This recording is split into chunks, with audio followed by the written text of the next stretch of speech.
So this is a dynamic isometric lunge. The purpose of this drill is to transition your typical isometric, such as wall sits on 2 feet or 1 leg, to make it a little bit more dynamic, but still gain the benefits of a slow, controlled isometric exercise.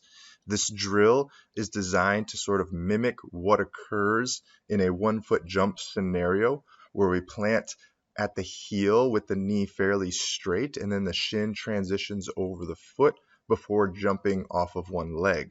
So what you're doing here is you're going to get into that split squat position.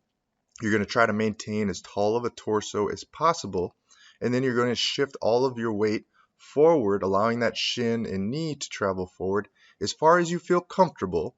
If you push that knee too far forward, you might experience pain, but eventually you'll want to allow that shin to transition all the way forward till the heel comes up off of the ground.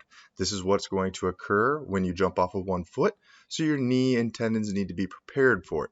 But if you're having pain, you shorten the range of motion up to where you can do it through the range of motion that's currently comfortable for you. Now the band around the waist is to help pull you forward. This is where your tendon has to resist that pull forward. That's the first level of resistance to this exercise. The heavier band that you use, the more challenging it becomes.